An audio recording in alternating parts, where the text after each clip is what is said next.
Sarah Hayes stood in the doorway of her modest cabin in rural Georgia, staring at the 3 children she had nursed, fed, and raised for 17 years. They called her Mammy, never Mother. But on that humid August morning in 1869, when the plantation records were finally unsealed by federal investigators, she discovered something that would shatter everything she believed about her life. The documents revealed names, dates, and a truth so disturbing that 2 county officials refused to speak of it publicly. What Sarah learned that day would force her to confront a question no mother should ever have to answer. Were they truly her master's children, or had she been deceived in ways far more sinister than she could have imagined? Before we continue with the story of Sarah Hayes and the horrifying secret hidden in those plantation records, make sure you're subscribed to this channel. We bring you the darkest, most compelling true stories from America's past. And tell us in the comments, what state are you listening from? Let's discover together what really happened on the Grantham estate. The autumn Sarah Hayes arrived at the Grantham plantation was unremarkable in every way except one. She was 19 years old, recently purchased at auction in Savannah, and visibly pregnant. The year was 1852, and the estate sprawled across 800 acres of red Georgia clay, producing cotton and corn in quantities that made Charles Grantham one of the wealthier landowners in Burke County. The main house stood 3 stories tall, painted white with black shutters that never seemed to close completely, giving the windows a perpetually watchful appearance. Charles Grantham was 43, a widower whose wife had died in childbirth 3 years earlier, along with their infant son. The loss had transformed him from a gregarious host, known for elaborate dinner parties, into a reclusive figure who spent most evenings in his study, drinking whiskey and reviewing ledgers by candlelight. The household staff whispered that he blamed himself, that he'd insisted his wife travel to Savannah late in her pregnancy against the doctor's advice. Sarah had belonged to a smaller farm near Augusta before the owner's bankruptcy forced the sale of all assets, including the 12 people he'd enslaved. She never spoke of the father of her unborn child, and no one asked. Such questions were considered impolite among the enslaved community. Everyone carried wounds too deep for casual conversation. The overseer, a thin man named Porter with permanently sunburned forearms, assigned Sarah to work in the main house under the supervision of Dinah, the head of household staff who'd served the Grantham family for 26 years. Dinah was in her 50s, gray-haired and efficient, with a kind of stern demeanor that concealed a capacity for unexpected kindness. She took one look at Sarah's condition and assigned her to light duties, mending clothes, preparing vegetables, tending the herb garden behind the kitchen. "You'll work until you can't," Dinah told her matter-of-factly. "Then you'll rest until you can work again. That's how we survive here. Mr. Grantham don't tolerate laziness, but he ain't cruel like some. You do your work, keep your head down. You'll be treated fair enough." Sarah discovered this was largely true. The Grantham plantation operated with cold efficiency rather than brutality. There were rules. No one entered the main house through the front door. No one spoke unless spoken to. No one was permitted in Mr. Grantham's study under any circumstances. But the food rations were adequate, the cabins had solid roofs, and Porter rarely used his whip. It was a kind of prison where the bars were invisible but no less real. In January of 1853, Sarah gave birth to a son she named Thomas. Dinah attended the delivery, along with an elderly woman named Ruth who'd brought more than 80 babies into the world. The labor lasted 14 hours. When it was over, Sarah held her son and felt something she hadn't experienced since her own mother had been sold away when she was 12. Hope. Perhaps not for herself, but for this small life that knew nothing yet of the world's cruelty. She returned to work when Thomas was 3 weeks old, strapping him to her back in the traditional way, the rhythm of her movements lulling him to sleep while she worked. Mr. Grantham never acknowledged the child's presence. To him, Sarah was simply another piece of property that had produced another piece of property, valuable only insofar as both could work. The seasons turned. Sarah proved herself capable and reliable, qualities that earned her grudging respect from the other household staff. She learned the family's preferences. Mr. Grantham took his coffee black with 2 spoons of sugar, preferred his shirts starched to near stiffness, and would not eat fish on Wednesdays for reasons no one could explain. She learned to move through the house like a ghost, visible only when needed, invisible the rest of the time. Thomas grew into a bright, curious child who asked too many questions. By the time he was 3, he'd learned to read from studying the newspapers that lined the kindling box, teaching himself letters and then words with a determination that worried Sarah. Literacy was dangerous for enslaved people in Georgia. The state had laws against teaching them to read, laws backed by severe punishments. But she couldn't bring herself to discourage his hunger for knowledge. Instead, she taught him to hide it, to never let white people see him reading, to pretend ignorance even when he understood everything being discussed around him. "Smart can keep you alive," she told him, "but showing you're smart can get you killed. Remember that, Thomas. Always remember that." In the spring of 1855, everything changed. Mr. Grantham announced his engagement to Margaret Yancey, the 28-year-old daughter of a prominent judge from Augusta. The household exploded into preparation. Every room was cleaned and repainted. New furniture was ordered from Savannah. The gardens were redesigned by a landscape architect from Charleston. Margaret Yancey arrived in June with 14 trunks, 2 personal maids, and expectations that would reshape the entire plantation. She was beautiful in the way of delicate china, with pale skin, auburn hair, and green eyes that seemed to catalogue everything they observed. But there was something brittle about her, a quality Sarah recognized because she'd seen it in abused horses. The constant expectation of pain, the readiness to flinch. The wedding took place in July, a grand affair attended by more than 200 guests. Sarah worked in the kitchen for 3 days straight, preparing dishes she'd never tasted: roasted duck with cherry sauce, 7-layer cakes, custards flavored with vanilla and almond. She watched through the kitchen window as the guests danced on the lawn, their laughter carrying on the humid evening air. It seemed like a scene from another world entirely, one where people could afford to be careless with happiness. Margaret took control of the household with surprising firmness. She rearranged staff assignments, implemented new schedules, and insisted on European-style service that required extensive retraining. She was neither kind nor cruel, simply distant, as if the enslaved people who surrounded her daily were pieces of furniture that happened to move and speak. But she was particularly distant with Sarah. She never looked directly at her, never addressed her by name, referred to her only as the girl, even though Sarah was by then 22 years old. Dinah noticed but offered no explanation, only a warning. Stay out of her sight much as you can. Some folks got their reasons for the way they are, and those reasons ain't our concern. A year after the wedding, Margaret announced she was pregnant. The household's atmosphere transformed overnight. Mr. Grantham, who'd been somber for years, suddenly smiled at dinner, ordered imported wines, spoke enthusiastically about the future. Margaret withdrew even further, spending most of her time in her rooms, seeing no one but her personal maids and the doctor who visited weekly from Augusta. The pregnancy was difficult. Margaret suffered constant nausea, headaches so severe she couldn't tolerate light or sound, fainting spells that left her unconscious for hours. The doctor prescribed bed rest and laudanum, both of which she embraced with an intensity that worried the household staff. In March of 1857, she went into labor. The screaming could be heard throughout the entire house, terrible sounds that seemed to last forever. Sarah, working in the kitchen, felt her stomach clench with each cry. She remembered her own labor with Thomas, the pain that had felt like dying. But Margaret's screams had a different quality. Something beyond physical pain, something that sounded like fury. After 23 hours, a baby girl was born. They named her Caroline. But Margaret refused to hold her. She refused to nurse her. She turned her face to the wall and told Mr. Grantham to get the infant out of her sight. The doctor examined Margaret and declared her suffering from nervous exhaustion, a condition that would require months of rest and isolation to cure. He prescribed increased doses of laudanum and complete separation from the baby until she recovered. No one questioned this.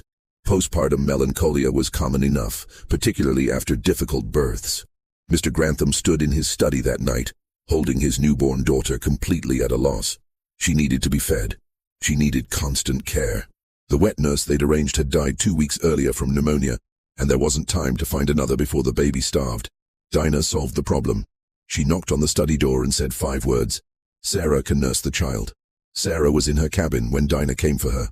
She was nursing Thomas, who was 4 years old and still sometimes wanted the comfort of his mother's breast before sleep. Dinah explained the situation with her characteristic bluntness. Mrs. Grantham couldn't care for baby Caroline. Mr. Grantham needed a wet nurse. Sarah was still nursing Thomas, which meant she had milk. It wasn't a request. It was never a request.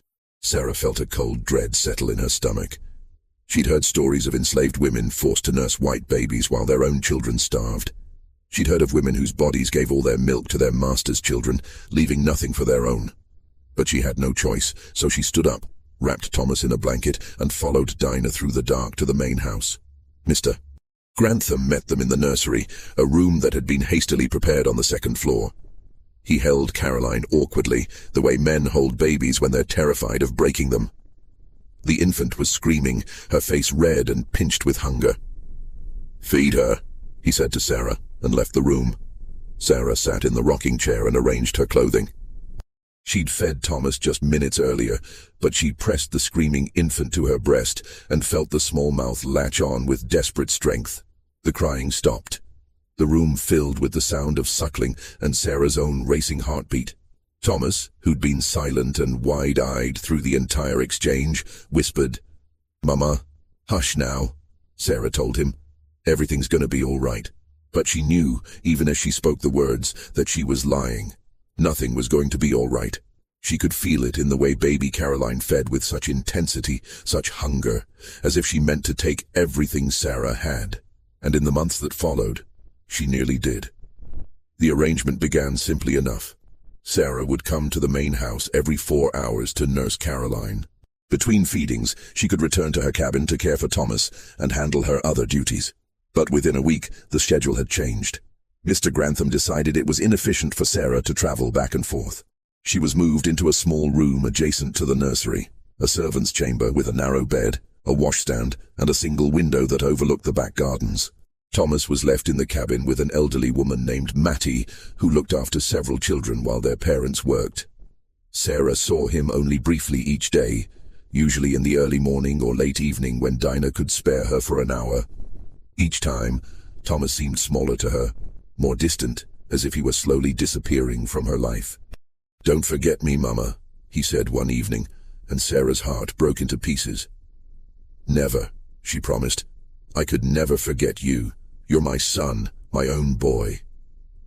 But Caroline became her entire world by necessity. Newborns are relentless, demanding creatures, and Caroline was no exception. She nursed every 2 hours, day and night, for months. She had colic that made her scream for hours, until Sarah learned to lay her on her stomach across her lap and rub her back in slow circles.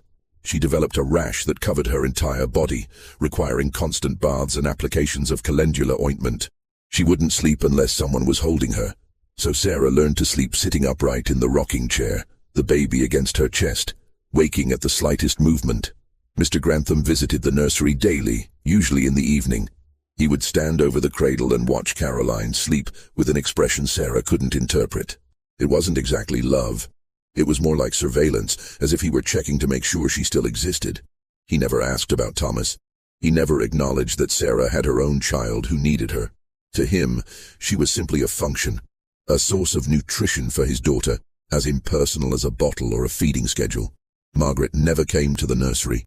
According to the maids who attended her, she spent her days in bed, drifting in and out of laudanum dreams, occasionally asking about the weather or what was being served for dinner, but never mentioning her daughter. The doctor continued his weekly visits and pronounced her condition unchanged. Nervous exhaustion, requiring complete rest and isolation. As Caroline grew, Sarah found herself developing feelings she'd never expected. Affection, tenderness, even a kind of love for this child who wasn't hers. She told herself it was natural, that any woman who spends every waking moment caring for an infant would form an attachment. But it felt more complicated than that. It felt like betrayal. Of Thomas, of herself, of everything she believed about survival and resistance in a system designed to destroy both. When Caroline was 6 months old, Margaret died.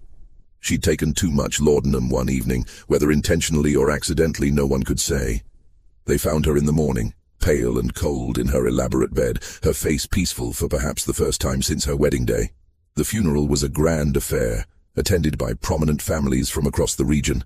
Mr. Grantham stood beside the grave with Caroline in his arms, stone-faced and silent.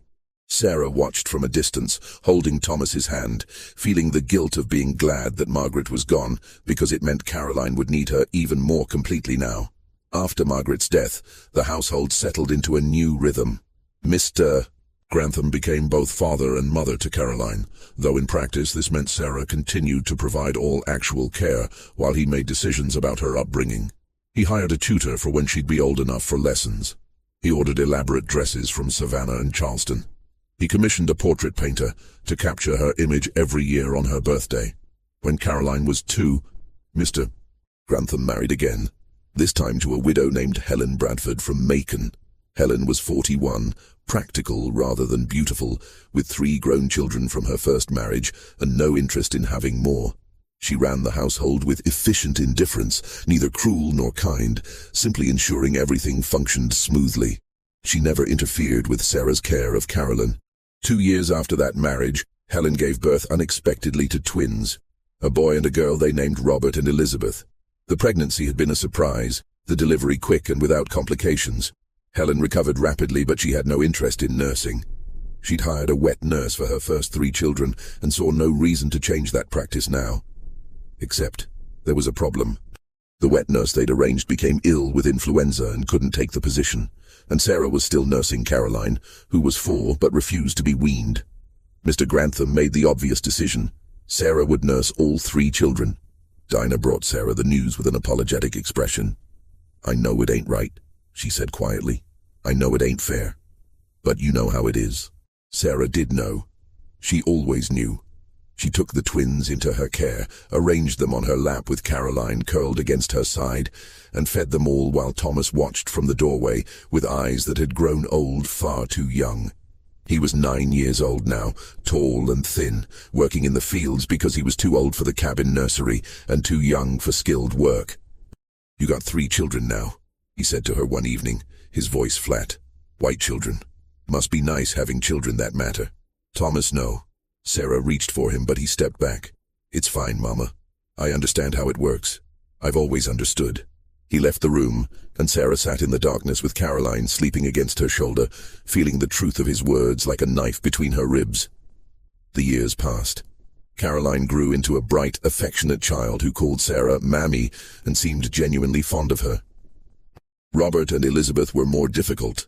They were demanding, prone to tantrums, and showed early signs of their father's cold temperament. But Sarah cared for them all with the same meticulous attention, because her survival depended on it. If anything happened to these children, she would be blamed. If they were unhappy, she would be punished. Her entire existence had become synonymous with their well-being. Thomas grew up at a distance from her. He worked in the fields, learned carpentry from the estate's handyman, and became a quiet, serious young man who spoke rarely and smiled never.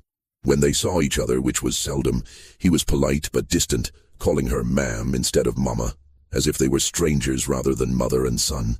"I lost him," Sarah told Dinah one night, the words pulled from somewhere deep and painful.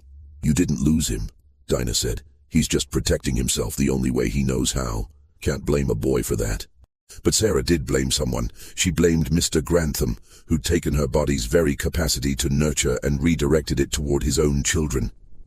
She blamed the system that made such theft legal and routine.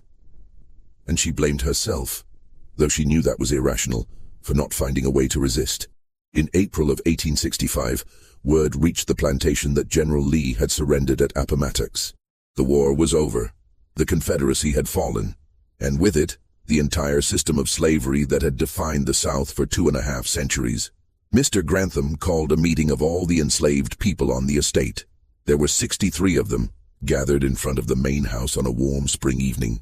He stood on the porch, his face gray with exhaustion and something that might have been defeat. "You're free," he told them. "As of now, you're all free. You can stay and work for wages, or you can go.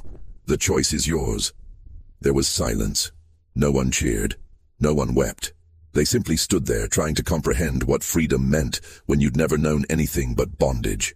That night Sarah sat in the small room adjacent to the nursery, still her room after 13 years, and tried to imagine leaving. But where would she go? She had no family, no connections, no money, no possessions beyond the clothes on her back. And she had Caroline, Robert, and Elizabeth, who depended on her completely. Mr. Grantham had never been deliberately cruel to her. The plantation was the only home she could remember clearly. The practical choice, the safe choice, was to stay. The next morning she told Mr. Grantham she would remain and work for wages. He looked relieved and offered her $7 a month plus room and board. It was exploitation, though not as severe as slavery had been. She accepted because the alternative was starvation. Most of the formerly enslaved people made the same choice, at least initially. Some left within weeks or months, drawn by promises of opportunity in Atlanta or Savannah or up north. But others stayed because leaving required resources they didn't have and courage they couldn't quite summon after a lifetime of being told they were property. Thomas left in June. He was 16, tall and capable, literate thanks to his years of secret study. He came to Sarah's room one evening and said, "I'm going to Savannah. Going to find work on the docks, maybe sign onto a ship. I need to see what's out there, Mama." Sarah wanted to beg him to stay. She wanted to tell him the world was dangerous and he was still so young. But she looked at his face and saw the determination there, the desperate need to become something other than what this place had made him. "You write me," she said. "You promise you'll write me." "I promise," he said, and hugged her briefly before pulling away. "I got to go now, before I lose my nerve." She watched him walk down the long drive in the dawn light, carrying everything he owned in a single canvas bag, and felt something inside her finally break completely. The years after the war were difficult for everyone, but particularly for the Grantham household. The plantation's income dropped dramatically as the labor force shrank and cotton prices fluctuated wildly. Mr. Grantham sold parcels of land to cover debts. Helen's jewelry was quietly pawned in Augusta. The household staff was reduced to just 5 people. Dinah, Sarah, a cook named Pearl, and 2 men who handled outdoor work and maintenance. Caroline, Robert, and Elizabeth grew up in this diminished world, unaware that they were experiencing decline rather than normalcy. Caroline was their father's favorite, though he'd never admitted it aloud. She was clever and kind, with her mother Margaret's beauty, but none of her brittleness. She read voraciously, played piano beautifully, and asked thoughtful questions about everything from politics to philosophy. The twins, by contrast, seemed determined to embody every negative stereotype of spoiled southern gentry. Robert was arrogant and lazy, constantly reminding the household staff of their inferior status. Elizabeth was vain and manipulative, skilled at playing her parents against each other to get what she wanted. Sarah continued to care for all 3 children, though the nature of her duties evolved as they aged. By the time Caroline was 14, Sarah's role had shifted from nursemaid to something closer to a personal servant, arranging her clothes, styling her hair, helping her dress for social occasions. She still felt affection for Caroline, even love, though she'd learned to keep those feelings carefully compartmentalized. This was her job now, nothing more. Thomas wrote occasionally, brief letters that arrived every few months describing his life in Savannah. He'd found work at the shipyards, then later as a clerk for a shipping company. He'd learned bookkeeping and navigation. He'd joined a church and made friends. He was building a life, and Sarah was proud of him even as she mourned the distance between them. "Why does Mammy cry when she gets letters?" Elizabeth asked one day, watching Sarah carefully fold one of Thomas's notes and tuck it into her apron pocket. "Because she's foolish," Robert answered before Sarah could respond. "Daddy says colored people are too emotional for their own good." "That ain't true," Caroline said sharply. "Mammy's not foolish. Maybe she misses someone. Maybe the letter is from family." "You don't have family, do you, Mammy?" Elizabeth asked with the casual cruelty of a child who doesn't understand the impact of her words. "I thought all your people died or ran off." Sarah swallowed the rage that rose in her throat and forced her voice to remain level. "I have a son. His name is Thomas. He lives in Savannah." The 3 children stared at her. It was perhaps the first time Sarah had ever volunteered personal information about her life. "You have a son?" Caroline said slowly. "But I never knew that. Why didn't I know that?" "You never asked, Miss Caroline." Caroline's face flushed, and she looked genuinely distressed. "That's not fair. I should have known. You've been taking care of us our whole lives, and I don't know anything about you." "That's how it's supposed to be," Robert said dismissively. "They're not our friends, Caroline. They're servants." "She raised us," Caroline said, her voice rising. "Don't you understand that? She fed us and held us and sat up with us when we were sick. Doesn't that mean anything?" Robert shrugged. "It means she was doing her job. Daddy paid her, didn't he?" The conversation ended there, But something had shifted in Caroline. She started asking Sarah questions about her life before the plantation, about her parents, about Thomas. Sarah answered carefully, never revealing too much, always conscious that these children were still her employer's children, and anything she said could be used against her. In 1868, when Caroline was 16, she announced her intention to attend a female seminary in Macon. Mr. Grantham was reluctant. He preferred to keep her close. But Caroline insisted with the kind of polite stubbornness that eventually wore down opposition. She would go for 2 years, study literature and music and natural philosophy, and then return to prepare for marriage and the management of her own household. The night before Caroline left, she came to Sarah's room for the first time in years. She stood in the doorway, already dressed in traveling clothes, looking nervous. "I wanted to thank you," she said formally, "for everything you've done for me. I know I haven't always... I understand now that things were complicated. Are complicated." Sarah sat on her narrow bed and looked at this young woman she'd nursed and raised, who'd called her mammy but never mother, who'd taken her time and energy and love as if it were simple owed rather than given. "You're a good girl, Miss Caroline," Sarah said, because it was true and because kindness cost nothing. "You study hard and make yourself into someone strong. Will you still be here when I come back?" Caroline asked, and there was something in her voice that sounded almost like worry. "I expect so," Sarah said. "Don't have anywhere else to go." Caroline left the next morning. The house felt emptier without her, though Sarah would never have admitted it aloud. In the spring of 1869, everything changed. A letter arrived from the Bureau of Refugees, Freedmen, and Abandoned Lands, the federal agency tasked with overseeing reconstruction in the South.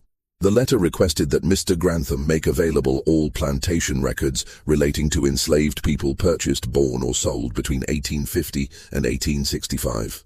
It was part of a regional effort to help formerly enslaved people locate separated family members and establish legal documentation of their birth and parentage. Mr. Grantham was furious. He ranted at dinner about federal overreach and the indignity of having his private business examined by government bureaucrats. But he complied, because refusing would bring unwanted scrutiny to the plantation's finances and potentially expose other irregularities in his business practices. 2 agents arrived in August, a white man named Collins and a black man named Freeman, both formally dressed and carrying leather document cases. They set up in the plantation office and spent 3 days reviewing ledgers, bills of sale, birth records, and correspondence. On the 3rd day, Agent Freeman asked to speak with Sarah Hayes. Dinah came to find her in the kitchen where she was helping Pearl prepare preserves. "They want to talk to you," Dinah said, her expression unreadable. "The government men. Something about the old records." Sarah's stomach clenched with unease. She wiped her hands on her apron and followed Dinah to the office, trying to imagine what they could possibly want with her. Agent Freeman stood when she entered.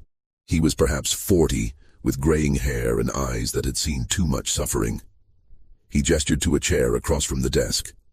"Please, sit down, Mrs. Hayes." Mrs. Hayes. No one had ever called her that before. She sat carefully, her hands folded in her lap. Agent Collins remained standing, shuffling through papers.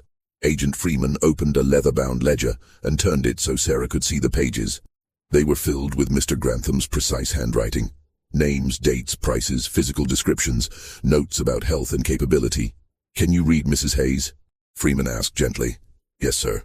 "Good. I'm going to show you several entries, and I need you to tell me if you can confirm the information." He pointed to a line near the top of the page. "Is this you?" "Sarah Hayes, purchased September 1852, age 19, pregnant, from the estate auction of Marcus Dalton, price $400. Sarah looked at the words, at the clinical description of her own sale, and felt bile rise in her throat. "Yes, sir, that's me." Freeman turned several pages.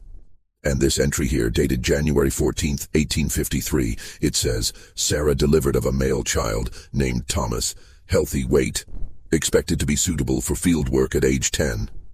Is that your son?" "Yes, sir." "And where is Thomas now?" "Savannah, sir. He left after the war. He writes me sometimes."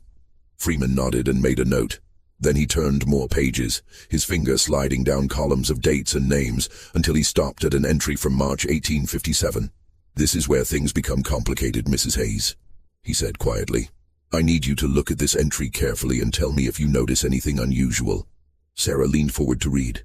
The entry said, March 18th, 1857. Delivery of female child, Caroline Margaret Grantham.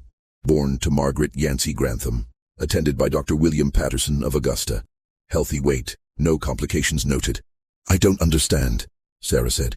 That's Miss Caroline's birth record. What does that have to do with me? Agent Freeman exchanged a glance with Agent Collins, who looked distinctly uncomfortable. Freeman pulled out another document, this one an official form with embossed seals and multiple signatures. This, Freeman said, is the birth certificate filed with Burke County for Caroline Grantham. It was submitted by Dr. Patterson in April of 1857, a month after the birth. He laid it on the desk beside the ledger entry. I need you to read it carefully. Sarah looked at the document. Most of it matched what she'd just read in the ledger. Date of birth, location, parents' names. But then she reached a section at the bottom, filled out in different handwriting, and her breath stopped in her chest. The section was labeled Wet Nurse Employed, and it listed a name. Sarah Hayes. That was expected. But beneath that, in small, precise letters, was another entry. Note: infant bore visible birthmark on left shoulder, 3/4 inch in diameter, resembling dark star. Wet nurse Sarah Hayes inquired about identity of marking, suggesting possible relation. Dr. Patterson noted marking present, no medical concern noted. Sarah's hands began to shake. She looked up at Agent Freeman, her mind refusing to process what she was reading. She whispered, I don't understand. Freeman's voice was infinitely gentle. Mrs. Hayes, did you notice Caroline's birthmark when you first began nursing her? Sarah's mind went back 17 years, to that first night in the nursery, to the tiny, screaming infant she'd held against her breast. She'd undressed the baby to check for rashes or injuries, standard practice for a new nursemaid. And yes, there had been a mark on the baby's left shoulder, a dark patch of discolored skin that looked like a small star. Just like the birthmark Thomas had in the exact same place. Oh God, Sarah breathed. Oh God, no. Agent Collins spoke for the first time, his voice strained. We've compared the records extensively, Mrs. Hayes. We've found significant irregularities in the dates and details surrounding Caroline Grantham's birth. We've also located correspondence between Mr. Grantham and Dr. Patterson that suggests... He paused, clearly struggling with how to phrase what he needed to say. That suggests a financial transaction took place in exchange for certain accommodations in the recording of birth information. Sarah couldn't breathe. The room seemed to be tilting sideways. Are you saying... You can't be saying... We believe, Agent Freeman said carefully, that Caroline Grantham may not be Margaret Yancey Grantham's biological daughter. We believe she may in fact be your daughter, and we believe this information was deliberately obscured through falsified records and bribery. The words hung in the air like smoke. Sarah heard them, understood them on some level, but couldn't make them connect to reality. It was impossible. It was insane. But even as her mind rejected the possibility, pieces were falling into place with horrible clarity. Margaret's refusal to hold the baby, her complete rejection of Caroline, the violent way she'd screamed during labor as if giving birth to someone else's pain, the overdose of laudanum that might not have been accidental at all. And Mr. Grantham's face when he'd held Caroline that first time, looking at her not with a father's love, but with a kind of guilty surveillance, as if checking to make sure she wasn't revealing secrets she didn't even know she held. But how? Sarah whispered. How is that even possible? Agent Freeman pulled out more papers, laying them on the desk like cards in a terrible game. We have documents showing that Margaret Yancey Grantham suffered multiple miscarriages before her death. Her personal physician's notes indicate she was likely infertile due to a childhood illness. We have letters from Mr. Grantham to Dr. Patterson discussing his desperation for an heir, his wife's failure to provide one, and his fear that the family line would end with him. He pulled out another letter, this one in Mr. Grantham's distinctive handwriting. In this correspondence from February 1857, Mr. Grantham writes, "The girl Sarah is nearing her time. The timing could not be more providential. If the child is fair-skinned and healthy, we may have a solution to our predicament. Margaret need never know the full truth. She is already so deep in her melancholia that she sees nothing clearly. Arrange matters as we discussed. I will pay whatever price necessary. Sarah's vision blurred. He stole my baby, she said, her voice breaking. He stole my daughter and made me raise her thinking she was his. We believe, Agent Collins said, that you delivered Caroline in late February or early March of 1857. We believe she was taken from you immediately after birth, before you were fully conscious. We believe Margaret Grantham was given laudanum and told she'd delivered a daughter during a heavily medicated labor she wouldn't remember clearly. And we believe you were brought to the nursery weeks later and told to nurse a child you'd never seen before, not realizing she was your own. But Thomas, Sarah said desperately, trying to find anything that would make this make sense. Thomas has the same birthmark. Doesn't that prove Caroline is related to him? Doesn't that prove she's mine? Yes, Freeman said simply. That's exactly what it proves. Sarah didn't remember leaving the office or returning to her room. She found herself sitting on her narrow bed as the sun set, still wearing her apron, her hands twisted together so tightly her knuckles had gone white. The knowledge that had been planted in her mind kept trying to grow, sending roots down into her memories, changing everything she thought she'd known about the last 17 years. Caroline was her daughter. The child she'd nursed and raised and loved and resented and cared for with every breath of her being for 17 years was hers, not Margaret Grantham's, not even truly Charles Grantham's, though he'd signed the papers that said otherwise. Hers, which meant she'd had 2 children, not 1, which meant she'd been separated from her daughter at birth, forced to wet nurse her own child while thinking her a stranger, made to give everything to Caroline while Thomas watched and felt abandoned, which meant every moment of guilt she'd felt about favoring these white children over her own son had been based on a lie so monstrous she could barely comprehend it. Dinah found her there sometime after dark, brought her water and bread Sarah couldn't eat, sat beside her in silence until Sarah could finally speak. "Did you know?" Sarah whispered. "All these years, did you know?" "No," Dinah said firmly. "I swear before God I didn't know. I knew something was strange about it all, Margaret's refusal to see the baby, the way Mr. Grantham acted about it.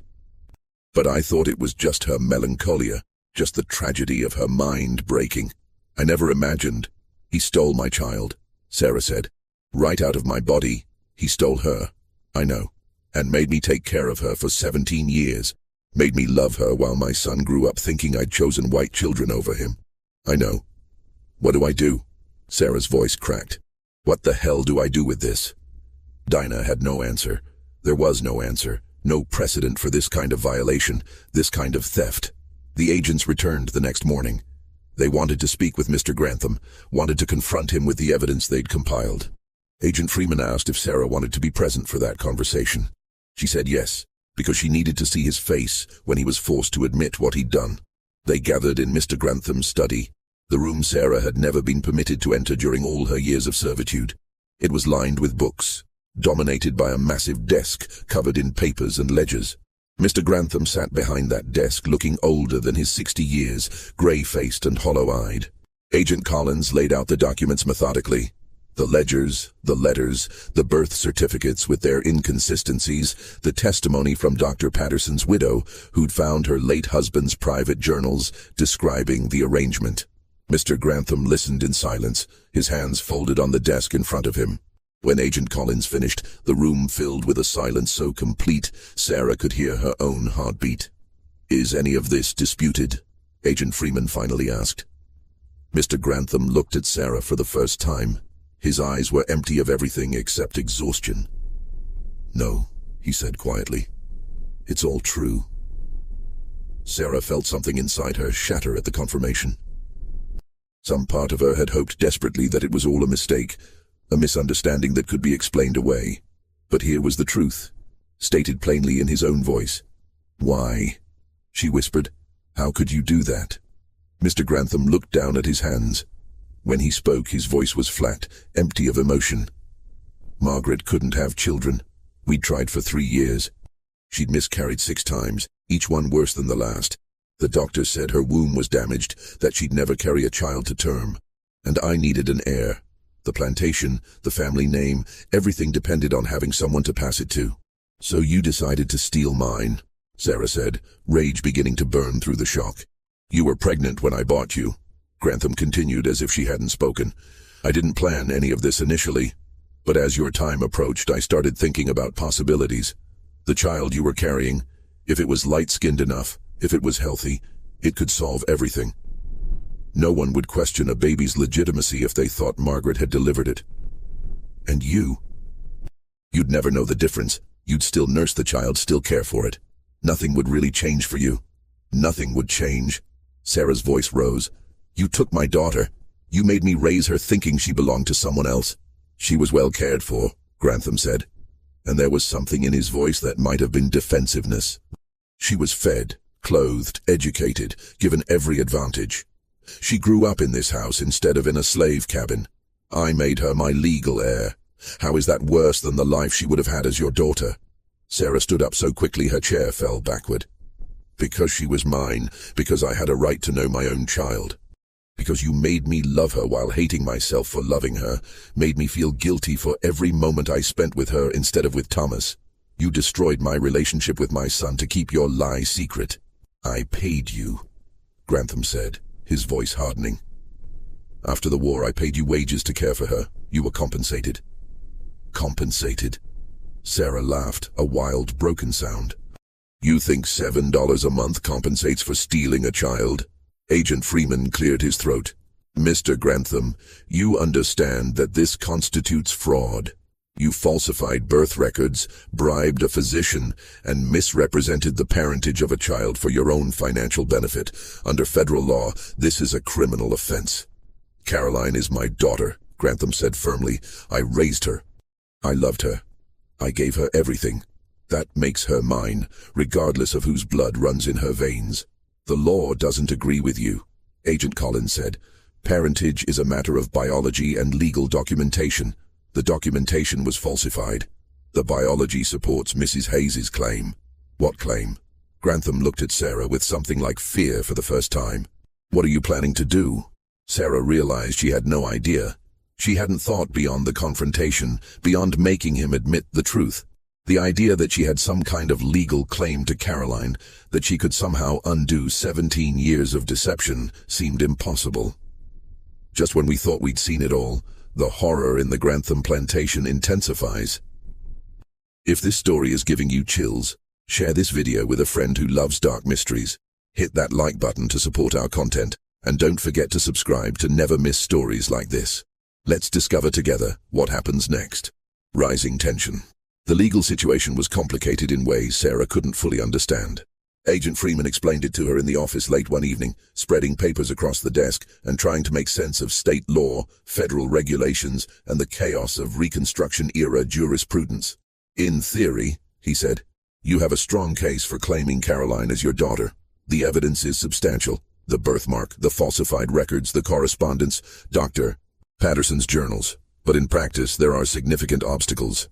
What kind of obstacles? Sarah asked. Caroline is legally Charles Grantham's daughter, according to recorded documents.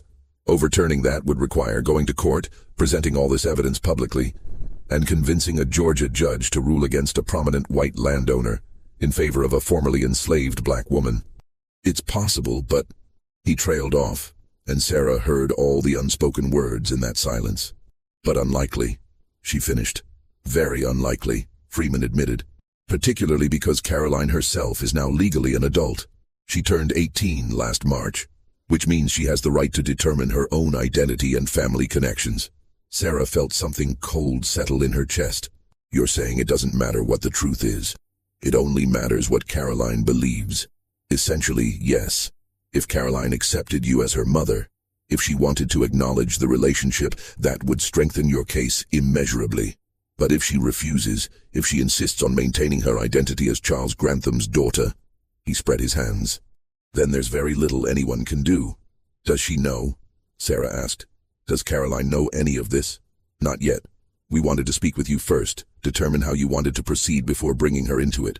Sarah sat back in her chair, her mind racing. Caroline had always been kind to her, affectionate even. But Sarah was still mammy to her, still a servant despite the wages she now earned. Would Caroline believe this story? Would she want it to be true? Or would she reject it entirely, cling to the identity she'd always known, refuse to acknowledge that the woman who'd raised her was actually her mother? And what about Thomas? He'd already lost so much of his relationship with Sarah because of Caroline. How would he react to learning that his sister, his actual biological sister, had been raised as a white child of privilege while he'd worked in the fields? "I need to talk to Thomas," Sarah said. "Before we do anything else, I need to talk to my son." She wrote to him that night, a long letter she rewrote 4 times, trying to find words adequate for what needed to be said. In the end, she simply told him the facts. The agents had found evidence that Caroline was her daughter, stolen at birth and passed off as white.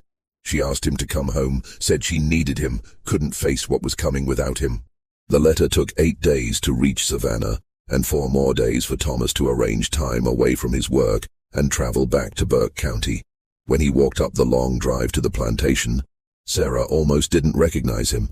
He was 23 now, broad-shouldered and serious-faced, dressed in a respectable suit that marked him as a working man with steady income. He looked so much like his father that Sarah's breath caught in her throat, though she hadn't thought about that man in years. They sat together in her small room, and Sarah told him everything. Thomas listened in silence, his expression unreadable, his hands resting on his knees.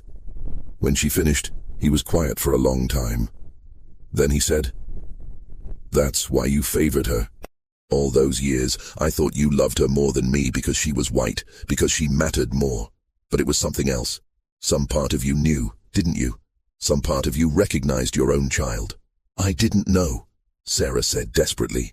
"I swear to you, I didn't know. If I'd known..." "If you'd known what? You'd have loved me more? Paid more attention to me?" Thomas's voice was harsh.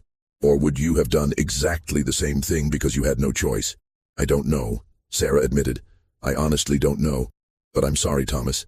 I'm so sorry for all of it." Thomas stood and walked to the window, looking out over the plantation grounds. "What are you going to do? Are you going to tell her?" "The agents think she should know. They think it's her right to know the truth about her own birth." "And what about my rights?" Thomas said. "Do I have any say in whether my sister gets to know we're related? Or is this just another thing that gets decided for me?" "I want you to be part of this," Sarah said. "Whatever we do, I want us to do it together." Thomas turned to face her. His eyes were wet, though his voice remained steady. "She got everything, Mama. Everything that should have been split between us, she got all of it. The house, the education, the respect, the future. And now you want to tell her she's really one of us? You think that changes anything? You think she's going to give up being white to be black?" "I don't know what she'll do," Sarah said. "But she deserves to know the truth." "Maybe," Thomas said. "Or maybe the truth just hurts people and changes nothing." But he agreed to stay, at least until they'd spoken with Caroline. She'd returned from seminary for the summer and was in the house now, probably reading in the library or playing piano in the parlor. She had no idea her entire world was about to shift beneath her feet. They told Caroline 3 days later, in the same office where Sarah had first learned the truth. Agent Freeman insisted on being present, along with Thomas and Sarah. Mr. Grantham was explicitly excluded. Freeman thought his presence would make honest conversation impossible. Caroline entered the room looking puzzled, but not particularly concerned. She wore a pale blue dress, her dark hair arranged in an elaborate style she'd learned at seminary. She looked every inch the Southern lady she'd been raised to be. "You wanted to speak with me?" she asked, addressing Agent Freeman with the polite deference expected of well-bred young women. "Please sit down, Miss Grantham," Freeman said. "We have some information about your birth that you need to hear." Caroline sat, her hands folded in her lap, her expression shifting to confusion when she saw Sarah and Thomas. "I don't understand. What does my birth have to do with them?" There was no gentle way to say it, so Freeman simply laid out the evidence, the documents, the letters, the testimony, the birthmark. He spoke for perhaps 20 minutes, building the case methodically, point by point, until the conclusion was inescapable. Caroline's face went through a series of changes: confusion, disbelief, horror, and finally a kind of blank shock that reminded Sarah painfully of how she'd felt when she'd first learned the truth. "No," Caroline said when Freeman finished. "That's not possible. I'm Charles Grantham's daughter. My mother was Margaret Yancey Grantham. This is insane." "Your mother," Agent Freeman said gently, "is Sarah Hayes, the woman who nursed you, raised you, and cared for you your entire life." Caroline looked at Sarah for the first time, really looked at her, and Sarah saw the moment when it clicked into place. The birthmark, the attachment, the things that had never quite made sense, suddenly making terrible sense. No, Caroline said again, but with less certainty. If this were true, why wouldn't someone have told me? Why would everyone have lied? Because your father, Charles Grantham, needed an heir, Freeman said, and because the law at the time made it possible for him to take what he wanted and hide the truth. Caroline stood abruptly.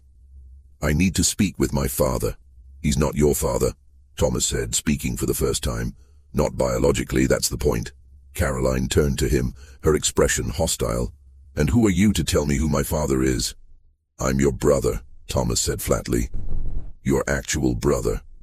We have the same mother, the same birthmark, the same blood.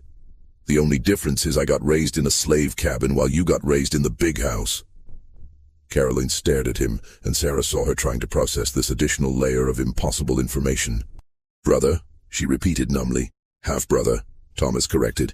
We have different fathers, but same mother, which makes us siblings whether you like it or not.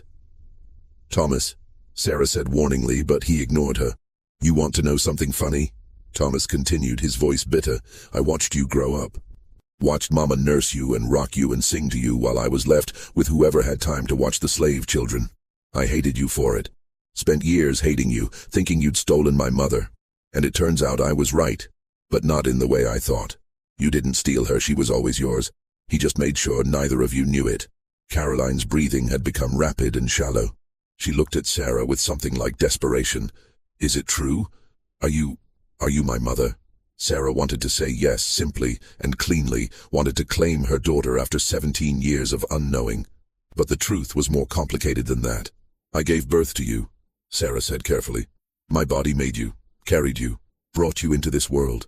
But Charles Grantham raised you as his daughter. He made all the decisions about your life. He's the one you call father. So I don't know what that makes me to you. Your mother by birth, certainly. But whether I'm your mother in any other sense, that's something you'd have to decide. Caroline's eyes filled with tears. This changes everything, she whispered. My whole life, everything I thought I was. It's all a lie. Not all of it, Sarah said. You're still the same person you were this morning. You're still Caroline. You're still smart and kind and strong. The only thing that's different is now you know the whole truth about where you came from. But I'm not white, Caroline said, and there was horror in her voice. If you're my mother, if this is all true, then I'm not white. What am I? The question hung in the air like poison. Thomas laughed, a sharp, ugly sound. Welcome to the fundamental question of American life, he said. What are you when you're neither one thing nor the other? When you look white but you've got black blood? When you've been raised with all the privileges of whiteness, but that was built on a lie? Thomas, that's enough, Sarah said sharply. Is it? Thomas stood, his hands clenched into fists at his sides. She gets to find out she's got some black blood and act like the world is ending, like it's some kind of tragedy. Do you know what would happen if this got out publicly? She'd lose everything. Her social standing, her marriage prospects, her entire future. And that's supposed to be tragic, the fact that she'd have to live the way we've always lived. It is tragic, Sarah said. For her it is. She's losing the only identity she's ever known. And whose fault is that? Thomas shot back. Not hers, certainly. Not yours either. But she got to have a whole life you were denied, and now she wants our sympathy because that life was built on a lie. I don't have sympathy left for that. Caroline was crying now, silent tears streaming down her face. She looked at Sarah with something like pleading in her eyes. What do I do? How am I supposed to? What am I supposed to do with this? Sarah crossed the room and did something she'd never done in 17 years of caring for Caroline. She touched her as a mother would, not as a servant. She put her hands on Caroline's shoulders and looked directly into her eyes. You survive, Sarah said. You take the truth, however ugly it is, and you decide who you want to be. You choose whether to acknowledge it publicly or keep it secret. You choose what kind of relationship you want with me and with Thomas, if any. You choose what to do about Charles Grantham. They're all hard choices and I can't make them for you. But you survive. Because that's what we do. Caroline pulled away from her touch. I need time, she said. I need to think about all of this. I need to... She couldn't finish the sentence. She simply turned and left the room, moving fast enough that it was nearly running. Agent Freeman sighed. That went about as well as could be expected. Did it? Thomas asked. Because from where I'm standing, it looked like a complete disaster. Sarah sat down heavily, feeling exhausted to her bones. What happens now? Now we wait, Freeman said. We wait to see what Caroline decides. Because ultimately, she's the one with the power here. She's white passing, legally documented as Charles Grantham's daughter, and of legal age. If she chooses to reject this information, there's nothing anyone can do to force her to acknowledge it. So we're right back where we started, Sarah said. Powerless. Not exactly, Freeman said. Because now the truth is known, at least by some people. And truth has a way of spreading, even when people try to contain it. Caroline didn't speak to anyone for 3 days. She stayed in her room, taking meals delivered by the household staff, ignoring all attempts at conversation. Mr. Grantham paced the house like a ghost, hollow-eyed and silent. Helen stayed in her rooms with the twins, making it clear she wanted nothing to do with the scandal unfolding in her household. On the 4th day, Caroline emerged. She found Sarah in the kitchen and said simply, "I want to know everything. From the beginning. Tell me about your life before you came here." They sat in Sarah's room, the same small space adjacent to the nursery where Sarah had spent so many sleepless nights rocking Caroline as an infant. Sarah told her everything, about being sold at auction while pregnant, about arriving at the plantation terrified and alone, about Thomas's birth, and the years of watching him grow up at a distance. She told Caroline about being summoned to the nursery that first night, about nursing a baby she didn't know was her own, about the slow accumulation of love and resentment and guilt that had defined the years since. Caroline listened without interrupting, her face unreadable. When Sarah finished, Caroline was quiet for a long time. Then she said, "Show me the birthmark." Sarah pulled down the shoulder of her dress, revealing her left shoulder where an identical mark to Caroline's had faded with age but remained visible. Caroline stared at it, then slowly undid the buttons at her shoulder and revealed her own mark. They were unmistakably the same size, the same shape, the same distinctive pattern. "I used to hate this mark," Caroline said softly. "I thought it was ugly. Asked Father if there was a way to remove it. He told me it made me unique, that I should be proud of it." She laughed bitterly. "I guess he had reasons for wanting me to keep it. It's how I knew," Sarah said. "The moment those agents showed me the records and mentioned the birthmark, I knew, because Thomas has the same one, in the exact same place. I'd seen yours 1,000 times when you were young and never made the connection." "Why would you?" Caroline said. "You had no reason to think I was your daughter. You were told I was Margaret Grantham's child, and why would you question that?" She paused. "Did you love her, Margaret?" Sarah considered the question carefully. "I barely knew her. She was kind enough before she married Mr. Grantham, but after the wedding, she withdrew from everyone, and I only saw her a few times before she died. So no, I didn't love her, but I pitied her, I think. She seemed so unhappy. She killed herself, didn't she?" Caroline said. "The overdose wasn't an accident." "I don't know," Sarah said honestly. "No one knows.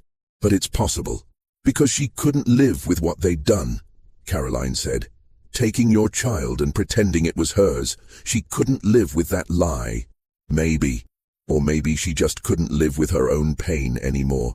Depression kills people, Caroline. It's not always about one specific thing." Caroline stood and walked to the window, the same window Sarah had stared out countless times during the long nights of Caroline's infancy. "I've been thinking about what Thomas said, about me having all the privileges he was denied. He's right, isn't he? I got to be white because someone decided I looked white enough to pass. And that gave me everything while he got nothing." "You were a baby," Sarah said. "None of that was your fault." "But I benefited from it," Caroline said. "I still benefit from it. Right now, this moment, I'm benefiting from the fact that I look white. If I walked away from this house and never told anyone about my real parentage, I could have a completely normal life. I could marry well, have children, move in society, never face any of the consequences that you and Thomas face every day. And the only thing stopping that is my conscience." "So what are you going to do?" Caroline turned to face her. "I don't know. The truth is, I'm terrified. If this becomes public knowledge, my life as I know it ends. I'll be ostracized, unmarriageable, possibly subject to all the discriminatory laws that govern colored people's lives. But if I keep it secret, I'm complicit in the lie that destroyed our family. I'm choosing whiteness over truth, privilege over integrity. There's no right answer, Sarah said. Whatever you choose will cost you something. I know. But here's what I do know. You're my mother. Biologically, unquestionably, you're my mother.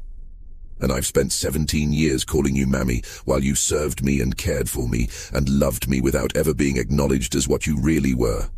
That's not right. That can't continue. So what are you saying? Caroline took a deep breath. I'm saying I want to acknowledge you publicly as my mother. I want to correct the legal records, change my birth certificate, make it officially known that Sarah Hayes gave birth to me. I want Thomas acknowledged as my brother, and I want Charles Grantham held accountable for what he did. Sarah felt tears spring to her eyes. Caroline, do you understand what that means for you? I understand it means giving up the life I thought I'd have. I understand it means facing discrimination and hatred and possibly violence. But I also understand that I can't build a life on a lie that hurt you this badly. I can't be complicit in that, Mama. She said the last word tentatively, as if testing it out. Is it all right if I call you that, Mama? Sarah couldn't speak around the tightness in her throat. She simply nodded. Then that's settled, Caroline said, with more confidence than Sarah thought she actually felt. Agent Freeman said he could help with the legal process. It will require going to court, testifying publicly, facing Mr. Grantham in front of a judge. Are you willing to do that? Yes, Sarah said. If you're willing to stand beside me and claim me as your mother, then yes, I'll face anything. This mystery shows us how the cruelest deceptions can hide in plain sight for years, and how truth, once revealed, demands courage to acknowledge. What do you think of this story? Do you believe Caroline made the right choice? Leave your comment below. If you enjoyed this tale and want more horror stories like this, subscribe, hit the notification bell, and share with someone who loves mysteries. Let's continue with how this all ended. The legal proceedings took place in September of 1869 in the Burke County Courthouse. The courtroom was packed with spectators. The case had become notorious throughout the region, drawing attention from as far as Atlanta and Charleston. A white man accused of stealing a black woman's child and raising it as his own. It was scandalous in ways that transcended the usual boundaries of post-war racial tensions. Sarah testified first, describing the circumstances of Caroline's birth or what she remembered of it, the labor, the exhaustion, the hazy period afterward when she'd been told her baby had died and been buried quickly due to concern about fever. She'd been so weakened by the delivery that she'd believed it, hadn't questioned why she hadn't been allowed to see the body or attend any burial. I grieved my daughter for 3 weeks, Sarah told the court, her voice steady despite her shaking hands. And then Mr. Grantham brought me to the nursery and told me to nurse his infant. I never suspected that baby was mine. Why would I? I'd been told my child was dead. Dr. Patterson's widow testified next, reading from her late husband's journals. The entries detailed Charles Grantham's desperation for an heir, the arrangement they'd made. The doctor would attend Sarah's labor, take the healthy infant if it was light-skinned enough, and tell Sarah the baby had died. He would then tell Margaret Grantham, already heavily sedated, that she'd delivered a daughter. The timing had worked because Margaret's supposed pregnancy had been faked using padding, her reclusive behavior during that period ensuring no one examined her closely enough to know she wasn't actually pregnant. My husband, Mrs. Patterson said, her voice tight with shame, was paid $500 for his participation in this fraud. He recorded it in his journal as payment for services rendered in the matter of the Grantham succession. I found these journals after his death last year and didn't understand what they meant until the federal agents came asking questions. Thomas testified about the birthmark, about growing up watching his mother care for the Grantham children while he was left with minimal attention. He testified about the emotional devastation of feeling abandoned, of not understanding why his mother seemed to love white children more than him. I thought I wasn't good enough, he said, and his voice broke. I thought there was something wrong with me that made my own mother not want me. And all along, she was taking care of my sister. She was doing what any mother would do, caring for her child, but neither of them knew the truth of it. Caroline testified last. She stood before the court in a simple dress, her hair pulled back severely, looking younger than her 18 years. She confirmed the birthmark, confirmed that she'd been told all her life she was Margaret and Charles Grantham's biological daughter, confirmed that she'd had no idea of the truth until the federal agents revealed it. Then she said, "I stand here today to acknowledge that Sarah Hayes is my mother by birth. I was stolen from her as an infant and raised under a false identity. I benefited from that theft for 18 years, living as a white girl with all the privileges that entails, while my brother worked in the fields and my mother served in the household that should have been partly hers. I can't undo those years. I can't give back what was taken, but I can tell the truth now.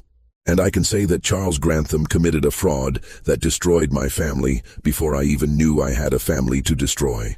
Charles Grantham's attorney argued that the entire case was based on speculation, that the birthmark could be coincidence, that the journals could be misinterpreted, that Caroline was confused and manipulated by federal agents with political motivations.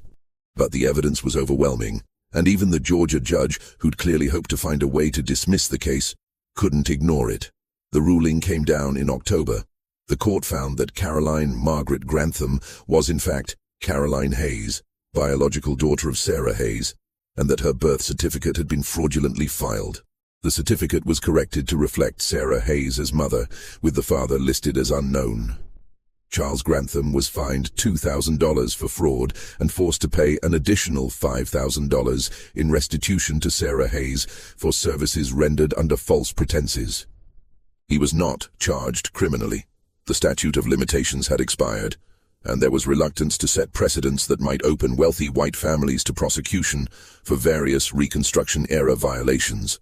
But the social consequences were severe. He was ostracized by polite society. His business relationships crumbled, and within a year he'd sold the plantation and moved to Texas to start over where no one knew his history.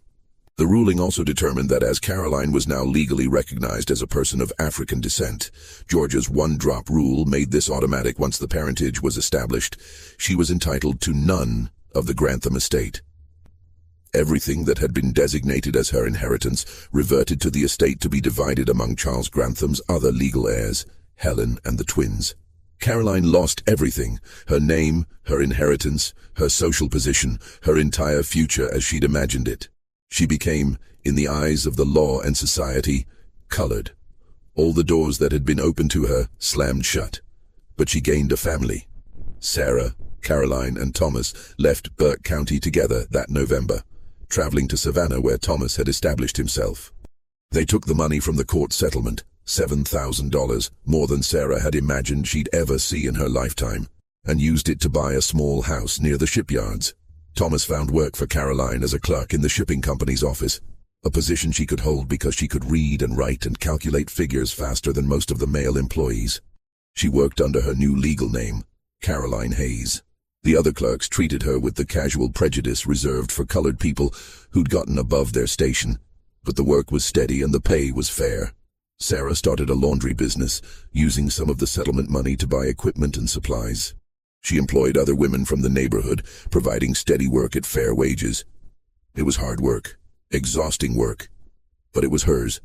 No one could take it from her. The three of them, mother, daughter, and son, built a life together. It wasn't the life any of them had imagined. Caroline would never marry into society or preside over a plantation household. Thomas would never fully trust that his mother loved him as much as she loved Caroline. Sarah would never recover the years she'd lost with either of her children. But they had each other. They had truth. And they had freedom. Real freedom, not the complicated freedom of being black in the post-war South, but the freedom that comes from knowing who you are and choosing to live accordingly. Caroline never spoke to Charles Grantham again. He wrote to her once, a long letter explaining his motivations, begging for understanding if not forgiveness. She burned the letter without reading it all the way through. Some apologies, she told Sarah, aren't worth hearing. Some things can't be forgiven, and trying just gives the person who hurt you more power. Sarah thought that was probably true. She'd spent 17 years raising her daughter without knowing it, serving the man who'd stolen from her, loving a child while her son felt abandoned. No apology could make that right. But on Sunday evenings, when the three of them sat together in their small parlor, Thomas reading the newspaper, Caroline working on her correspondence, Sarah mending clothes, she felt something like peace. It wasn't happiness exactly, wasn't justice, wasn't restoration of all that had been taken. But it was truth. It was family. And after everything, after all the lies and theft and cruelty, that was something. Years later, after Sarah had died and been buried in the colored cemetery in Savannah, Caroline would tell the story to her own children. She'd eventually married a teacher named James Reed who didn't care about her complicated past. She'd tell them about the grandmother they'd never met, about the years of unknowing, about the moment when truth finally broke through decades of deception. Your grandmother, she'd tell them, was the strongest person I ever knew. She survived being enslaved, survived having her children stolen and scattered, survived discovering that her entire life had been built on a lie. And she still found the strength to love me, to forgive me for benefiting from what was stolen from her. That's what strength really looks like. Remember that. And they would remember. The story would pass down through generations. A reminder of the everyday cruelties that built America, of the families destroyed by slavery's logic, of the truth that ultimately emerges no matter how deeply it's buried. The slave forced to raise her master's children had, in the end, raised her own daughter. It had taken 18 years and a war and federal agents and a public trial to make it true. But truth, once revealed, changes everything. Even when it comes too late to undo the harm, truth still matters. Truth is still worth fighting for, because without it, we're all just living in someone else's lie, serving someone else's purpose, loving without knowing who we really are. Sarah Hayes knew that, and in the end, she made sure her daughter knew it too.